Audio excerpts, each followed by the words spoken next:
এখন 95 এবং 96 পৃষ্ঠার যে প্রশ্নের অঙ্কগুলো রয়েছে সেই প্রশ্নের অঙ্কগুলো আমরা এক এক করে এখন সমাধান করব। এখানে প্রথমে বলেছে আমরা 15 জন বন্ধু পাশের গ্রামে আবৃত্তির অনুষ্ঠানে যাব, তাই আমার বাবা 100 টাকা আমাদের 15 জনের মধ্যে ভাগ করে দিতে চায়।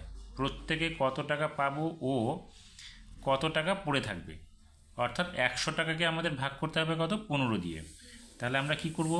এখানে লিখব 15, 1 5 15, আর এখানে লিখব 100। এবার 15 দিয়ে আমাদের 100কে ভাগ করতে হবে। এখানে দেখো নামতার সাহায্যে এখানে গুণ করা আছে। 15-র সঙ্গে 7 গুণ করেছে, হয়েছে 105, যেটা 100 থেকে বড়। আবার 15-র সঙ্গে গুণ করা আছে 6, সেখানে হয়েছে 90, যেটা 100 থেকে ছোট। দেখো 105 তো আমরা 100 থেকে বিয়োগ করে পাবো না, সেই জন্য আমাদের কী করতে হবে? 100 থেকে ছোটো সংখ্যাটাই নিতে হবে, 90টা। তাহলে আমরা কতবার দেবো? 6 বার। তাহলে এখানে লিখব 6। তাহলে 6-এর সঙ্গে 15 গুণ করে আমরা কত পেলাম? 90। এখানে আমরা লিখব 90।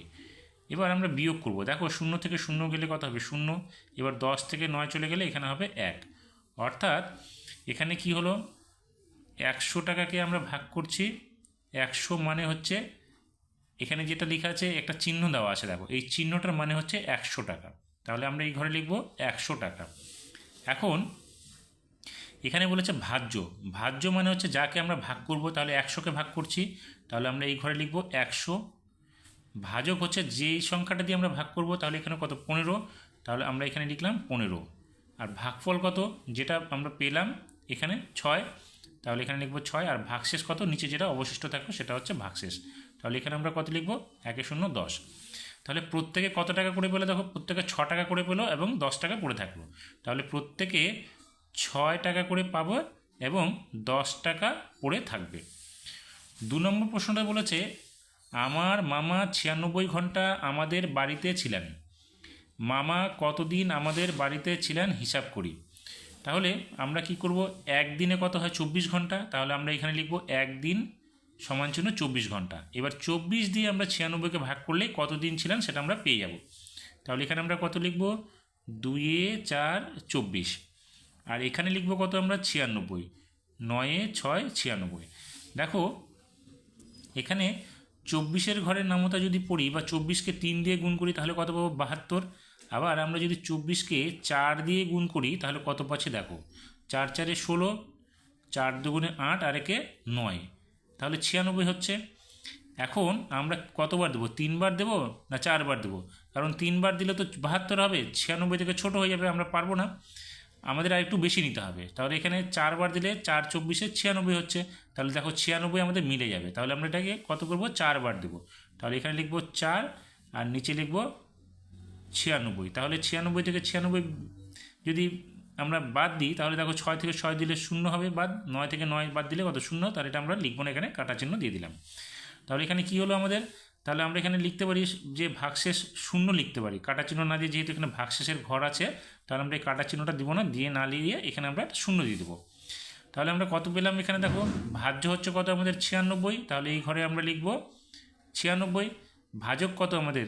ভাজক হচ্ছে 24, তাহলে এই ঘরে লিখবো আমরা 24। ভাগফল কত পেলাম আমরা? 4, তাহলে এই ঘরে লিখবো আমরা 4। ভাগশেষ হচ্ছে কত আমাদের? 0, তাহলে এখানে আমরা লিখবো 0। তাই মামা ড্যাশ দিন আমাদের বাড়িতে ছিলেন। তাহলে ভাগফল যেটা সেটাই হবে। তাহলে ভাগফল কত আমাদের? 4, তাহলে আমরা লিখব তাই মামা 4 দিন আমাদের বাড়িতে ছিলেন। হয়ে গেল। 3 নম্বর প্রশ্নটাতে বলেছে এবার বর্ষায় টানা 80 ঘন্টা বৃষ্টি হওয়ায় রাস্তার জল জমে গেছে। কতদিন ও কত ঘন্টা বৃষ্টি হলো? তাহলে 80 ঘন্টা, দেখো একদিনে হচ্ছে 24 ঘন্টা। তাহলে আমরা কি করব? 24 দিয়ে এটাকে ভাগ করব। তাহলে এখানে লিখব 24 আর ভাগ করব কত? 80-কে। তাহলে এবার দেখো এখানে আমাদের 3 বার দিলে কত? 24কে হচ্ছে 72 পাচ্ছি, 4 বার দিলে হচ্ছে কত? 96 পাচ্ছি। যদি 2 বার দিই তাহলে কত হয়? দেখো 24-এর সঙ্গে যদি আমরা 2 গুণ করি তাহলে 2 গুণ করলে 4 2 8, 2 2 4, তাহলে 48 থেকে এখানে আছে আমাদের কত? 80, কিন্তু এখানে আমরা কত পাচ্ছি? 48, আর এখানে 3 দিলে 72, তাহলে 4 দিলে 96, বেশি হয়ে যাবে, আমরা দিব কত? 3 বার, তাহলে 72 হবে। তাহলে এখানে লিখব 3 24 72। এবার আমরা বিয়োগ করব। দেখো 80 থেকে 72, অর্থাৎ 0 থেকে 2 বাদ দেওয়া যাবে না, 0টাকে ধরলাম 10, 10 থেকে 2 গেলে এখানে কত হবে? 8, এখানে 8 থেকে আমরা 1 নিয়ে এখানে 10 ধরেছিলাম, তাহলে এখানে 7 হবে, 7 থেকে 1 বাদ দিলে এখানে 0 হবে, আর লিখবো না।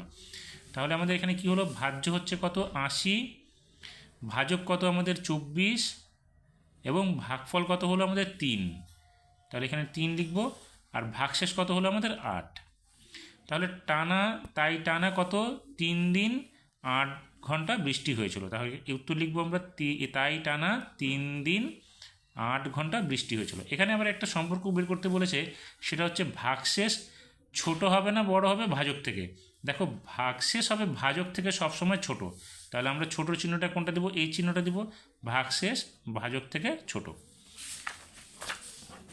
এবার 4 নম্বর প্রশ্নে বলেছে, আমাদের নতুন ক্লাস শুরু হওয়ার 128 দিন পরে স্কুলে রবীন্দ্র জয়ন্তী অনুষ্ঠান হয়েছিল, হিসাব করে দেখি নতুন ক্লাস শুরুর কত মাস কতদিন পরে অনুষ্ঠান হয়েছিল। তাহলে 128 দিন, তাহলে 128 দিনকে যদি আমরা মাসে বের করি, তাহলে মাসের সংখ্যা দিয়ে আমাদের 128কে ভাগ করতে হবে, আর 1 মাস সমান চিহ্ন হচ্ছে 30 দিন। তাহলে আমরা এখানে লিখব 30 দিন। এবার আমরা কি করব, এই 30 সংখ্যা দিয়ে 128কে ভাগ করব। তাহলে 128 এখানে রাখলাম। এবার দেখো 30-এর ঘরের নামতা যদি আমরা পড়ি, 30-এর সঙ্গে যদি আমরা 2 গুণ করি কত হবে, শূন্যটা লিখলাম এখানে, আর 3 দুগুণে 6, তাহলে 60 হবে। 30-এর সঙ্গে যদি আমরা 3 গুণ করি তাহলে কত হবে, 3 তিরিকে 9, আর একটা 0। 30-এর সঙ্গে যদি আমরা 4 গুণ করি তাহলে কত হবে, 3 4-এ 12, আর একটা 0। এবার যদি আমরা 30-এর সঙ্গে 5 গুণ করি তাহলে কত হবে, দেখো 5 0 0, 3 5-এ 15, অর্থাৎ 150 হবে। কিন্তু আমাদের এখানে কত আছে 128, তাহলে আমাদের কতবার দিতে হবে, 5 বার দিতে পারবো না, আমরা দেবো 4 বার। তাহলে এখানে লিখবো 4, তাহলে 4 30-এ কত হবে 120 হবে, আমরা এখানে লিখবো 120। এবার বিয়োগ করলে কত হবে, 8 থেকে 0 বাদ দিলে এখানে 8 হবে, 2 থেকে 2 গেলে 0, 1 থেকে 1 গেলে 0। তাহলে আমরা দেখতে পাচ্ছি যে 128 দিনে কত দিন হচ্ছে, 128 দিন হচ্ছে 4 মাস 8 দিন। তাহলে 128 দিন হচ্ছে, এখানে লিখবো 4 মাস 8 দিন। এবার ভাজ্য কত, ভাজ্য হচ্ছে যেটাকে ভাগ করছি 128, তাহলে এখানে লিখবো 128। ভাজক কত, যেটা দিয়ে ভাগ করছি 30, তাহলে এখানে আমরা লিখবো 30। ভাগফল কত পেলাম আমরা 4, তাহলে এখানে লিখবো আমরা 4, এবং ভাগশেষ কত, এখানে লিখবো 8। তাহলে আমরা ভাগশেষটা কী পেলাম, ভাজক থেকে ছোট পেলাম, এখানে 30টা বড় 8টা ছোট, তাহলে ভাগশেষ ছোট হলো ভাজক থেকে। তাহলে আমরা এখানে চিহ্নটা দেবো কি, এইরকম চিহ্নটা, যেহেতু ভাজকটা বড়।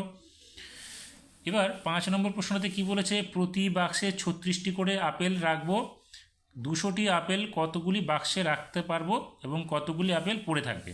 তাহলে কী করবো, 200টি আপেল রাখতে হবে আমাদের, আর একটা বাক্সে রাখবো কটা, 36টা করে। তাহলে 36 দিয়ে আমরা কী করবো, 200কে ভাগ করব। তাহলে এখানে আমরা কত লিখবো, 3 6 36, আর এখানে কি করব আমরা, এখানে লিখবো 200। এবার আমরা 36-এর ঘরে দেখো এখানে লেখা আছে 36 গুণ 5 করলে কত হবে, 180, যেটা 200 থেকে ছোট। আর 36-এর সঙ্গে যদি 6 গুণ করি হবে 216, কিন্তু 200 থেকে বড় হয়ে যাবে। তাহলে আমরা 6 বার দিতে পারবো না, দেবো কত, 5 বার। তাহলে এখানে লিখবো 5, গুণ করলে কত হবে 180, তাহলে এখানে লিখবো আমরা 180। বিয়োগ করলে দেখো 0 থেকে 0 বাদ দিলে এখানে 0 হবে, 20 থেকে 18 বাদ দিলে কত হবে, 2 হবে। এবার আমাদের লিখতে হবে, তাই এতগুলো বাক্স রাখলাম ও এতটি আপেল পড়ে রইল। তাহলে কতগুলো বাক্স, 5টি। তাহলে তাই এখানে লিখব 5টি বাক্সে রাখলাম ও 20টি আপেল পড়ে রইল, বাক্সে যেটা থাকবে সেটা লিখব। তাহলে ভাজ্য কত, আমাদের ভাজ্য হচ্ছে 200, যেটাকে ভাগ করা হয়েছে। আর ভাজক কত, যে সংখ্যা দিয়ে ভাগ করেছে 36, তাহলে এখানে লিখব 36। ভাগফল কত হলো আমাদের, যেটা ভাগ গুণ করে পেলাম 5, তাহলে এটা হবে 5। আর এটা হচ্ছে কি ভাগশেষ 20, তাহলে এখানে আমরা লিখব 20। তাহলে দেখো ভাগশেষ ভাজক থেকে ছোট হবে, 36 থেকে 20 ছোট, সেই জন্য আমরা এই চিহ্নটা দিব। হয়ে গেল। এবার 6 নম্বর প্রশ্নে কি বলেছে, আমার 100টি পেন্সিল আছে, 2 অঙ্কের সংখ্যা বসাই। এখানে 2 অঙ্কের সংখ্যা দেখো আমরা এখানে বসাতে পারি, 12 বসালাম, একটা 2 অঙ্কের সংখ্যা হয়ে গেল। 12টি করে পেন্সিল প্যাকেটে তৈরি করলাম, কতগুলো প্যাকেট তৈরি করতে পারবো এবং কিছু পেন্সিল পড়ে থাকবে নাকি হিসাব করে দেখি। তাহলে আমরা কি করব, একটি প্যাকেটে যেহেতু 12 করে দেবো, আর পেন্সিল আছে কত আমাদের 100টি, তাহলে 12 দিয়ে 100কে ভাগ করব। তাহলে এখানে লিখবো 12, আর এখানে লিখবো 100। এবার দেখো 12-র ঘরের নামতা যদি পড়ি আমরা, 6 বারং 72, 7 বারং 84, 8 বারং 96 এবং 9 বারং 108। তাহলে 108 9 বার দিলে বেশি হয়ে যাবে, আমরা কি করব 8 বার দেবো। তাহলে 8 বার দিলে কত হবে, 8 বারং 96, তাহলে এখানে আমরা লিখবো 8, আর এখানে লিখব 96। এবার 100 থেকে যদি আমরা 96 বাদ দিই তাহলে কত থাকবে আমাদের 4। তাহলে আমরা দেখতে পাচ্ছি কি এখানে ভাজ্য কত হচ্ছে 100, আমরা এখানে লিখব 100, ভাজক কত 12 দিয়ে ভাগ করেছি তাহলে এখানে লিখব 12, ভাগফল কত পেলাম আমরা 8 পেলাম, এবং ভাগশেষ কত বাঁচলো আমাদের 4, তাহলে এখানে আমরা লিখব 4।